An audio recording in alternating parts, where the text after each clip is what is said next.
আমার পাঞ্জাবের পরিমলদা, সনকাতদা, বিজয়দা, এবং উপস্থিত আজকে আমার পরলোকগত নরেশদার বিধান দিবস উপলক্ষে স্মৃতিচারণের মধ্যে দিয়ে সৎসঙ্গের আয়োজন করেছেন পরিবারের মানুষরা। আমি পরম দয়ালের আতুল চরণে প্রার্থনা করি, তিনি যেখানেই থাকুন, ইহলোকে পরলোকে যেখানেই থাকুন, তিনি পরম দয়ালের আশীর্বাদ শূন্য পুষ্ট হয়ে তিনি ভালো আছেন পৃথিবীর যে প্রান্তেই থাকেন। আমি পরিবারের দয়ালের আতুল চরণের সকলের মঙ্গল প্রার্থনা করি, পরিবেশের এবং আজকের এই সৎসঙ্গে যারা উপস্থিত হয়েছেন তাদের সকলের দয়ালের আতুল চরণে সুস্থ স্বাস্থ্য মঙ্গল জীবন প্রার্থনা।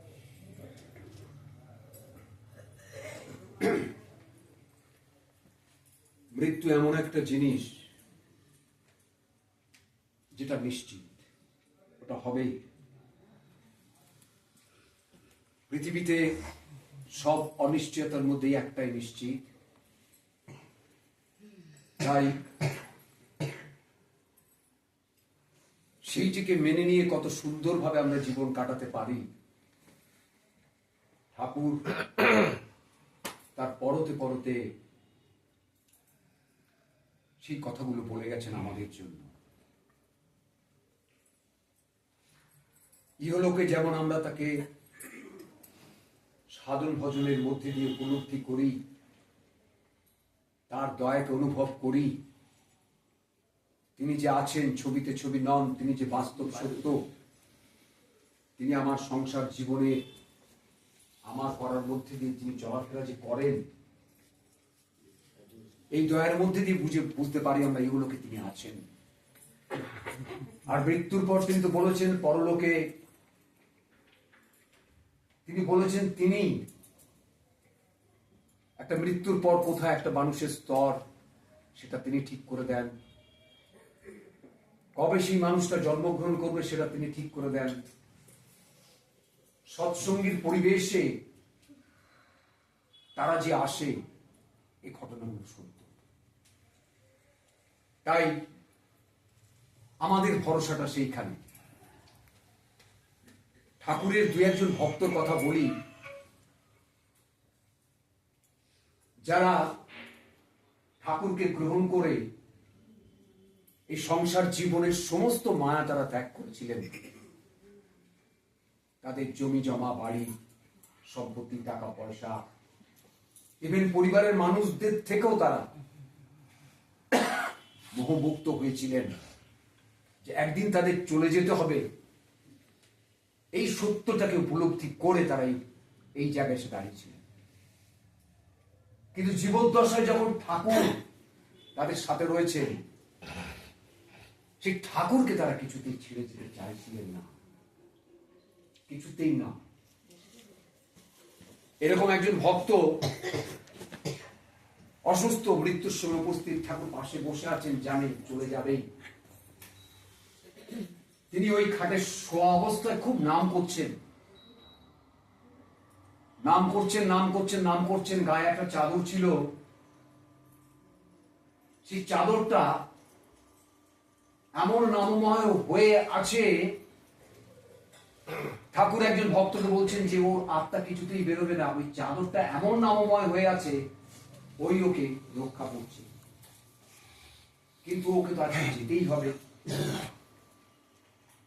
এরকম একটা অবস্থার মধ্যে দিয়ে তিনি একবার বাথরুমে গিয়েছিলেন। বাথরুমে যখন গিয়েছিলেন, ঠাকুর এক ভক্তকে বললেন ওই চাদরটাকে সরিয়ে নিত, চাদরটা যেন এসে আর গায়ে না দেয়। সরিয়ে নেবার পর তিনি যখন শুলেন, তার খেয়াল ছিল না চাদরটা, ওই চাদরের মধ্যে যে পুরো চাদরটা যে নামময় হয়ে আছে, সেই যে স্পর্শ, তার যে আত্মা কিছুতেই দেহ থেকে বার হচ্ছিল না, সেটি কিন্তু ঠাকুর কিন্তু বুঝিয়ে দিলেন। আসলে ওই নামটা করছিলেন, যতক্ষণ নামময় হয়ে থাকবেন ততক্ষণ ঠাকুর থাকবে, ঠাকুরকে ছেড়ে যেতে কারণ না। নফর ঘোষ তিনি জানেন ঠাকুরের জীবনে প্রথম জীবনে যে দুই একজন ভক্ত এসেছিলেন নফর ঘোষ তাদের মধ্যে একজন কিশোরী মোহন দাস, অনন্ত মহারাজ, নফর ঘোষ, পরবর্তীকালে দুর্গানাথ সান্যাল, সুশীলচন্দ্র বসু এরা সব। নফর ঘোষ বুঝতে পেরেছিলেন তিনি চলে যাবেন, বিরাট মাপের কর্মী। তা যেদিন তার মৃত্যু হয় সেদিন সকালবেলায় ঠাকুরের কাছে গিয়ে বলছেন, ঠাকুর যেদিন চলে যাব আবার যখন আমি পৃথিবীতে আসব আপনার সঙ্গে আমার দেখা হবে তো?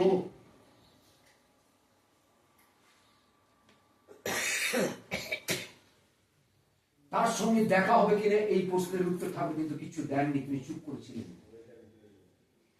নফর ঘোষ বারবার জিজ্ঞেস করেছিলেন, ঠাকুর কি উত্তরটা দেননি।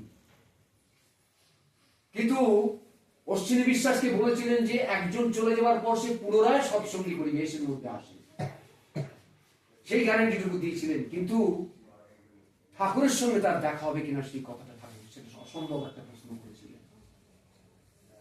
সেই নফর ঘোষ ঠিক সেই দিন যেদিন সকালে দেখা করলেন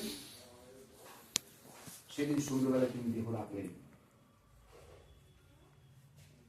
কিরণ মুখার্জিদা সৎসঙ্গ জগতের বিরাট মাপের মানুষ, পদ্মার পাড়ে সৎসঙ্গীরা সবাই মিলে দাহ করছে, কিরণ মুখার্জিদা সেখানে ছিলেন। দাহটাও হয়ে যাওয়ার পর ঠাকুরের ঘরে রাত্রির গভীর, পদ্মার পাড়ে লাইট জ্বলছে। কিরণ মুখার্জিদা কৌতূহলবশত ঠাকুরকে গিয়ে জিজ্ঞেস করলেন, ঠাকুর আপনি এত রাত পর্যন্ত জেগে আছেন? ঠাকুর বললেন, নফর এসেছিল একটু আগে, আমার সঙ্গে তার কথা হলো। পরবর্তীকালে জানা যায় সেই নফর ঘোষের জন্মটা কোথায় হবে ঠাকুর তার সঙ্গে সেই বিষয়ে আলোচনা করেছিলেন। তার দেহটা যখন দাহ হচ্ছে তখন নফর ঘোষ কথা বলছে।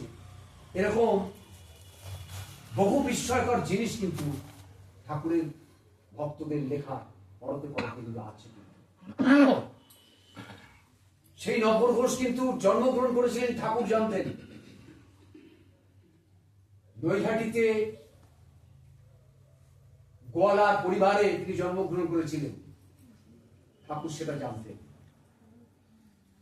ভক্তদের কাছে তিনি কথা বলেছিলেন এবং ভক্তদের পাঠিয়েছিলেন, বলেছিলেন দেখে আয় কেমন আছে আমার নফর ঘোষ। তারা গেছিল। যে পরিবারে জন্মগ্রহণ করেছিল তারা মাছ মাংস খায়, ঠাকুরের নির্দেশ মতো ভক্তরা বলেছিল এই বাচ্চাটাকে আপনারা কিন্তু কোনো সময় মাছ মাংস খাওয়াবেন না, আমাদের ঠাকুরের নির্দেশ। পরবর্তীকালে সেটা তিনি আবার যোগাযোগ হয়েছিল সেটা কাহিনীর মধ্যে জানা যায়নি। তো ঠাকুরের এই যে এত বড় সমাধানের জায়গাটা, কারণ মৃত্যু একটা ভীষণ ভয়, মৃত্যু এমন একটা ভয় মানুষের যখন চলে যায় বুঝতে পারে তখন কিন্তু তার এত মারাত্মক একটা ভয় উপস্থিত হয়। সেই ভয়টাকে যারা সৎসঙ্গী, যারা তার সাধন ভোজন করে, যারা প্রতিনিয়ত তার ভাবমুখী থাকে, তারা কিন্তু মৃত্যুর সময় কিন্তু ভয় পায় না। মৃত্যুর সময় তারা কিন্তু সাক্ষাৎ পায় স্বয়ং গুরু, এবং গুরুর পথ নির্দেশিত অনুযায়ী স্তর পরবর্তী জন্ম আবার নতুন করে তার জীবন শুরু, এবং এই জন্মে যতটা করে গেছে পরবর্তী জন্মে সেইখান থেকে তারপর থেকে শুরু হয়। তিনি এই দিয়ে গেছেন, এই গ্যারান্টিটা আমাদের দেওয়ার মধ্যে দিয়ে আমরা সাধন ভজনের মধ্যে দিয়ে তাকে যত বিশ্বাস করে ভক্তি নিষ্ঠা সহকারে আঁকড়ে ধরব, তিনি তত আমাদের উপলব্ধিতে ধরা দেবেন, অনুভবে ধরা দেবেন, তাকে ছবিতে পরে কথা বলবো তিনি জীবন্ত। আমি এইটুকু বলে পরিবারের সকলের এবং যারা উপস্থিত হয়েছেন তাদের সকলের দলের মঙ্গল প্রার্থনা করি।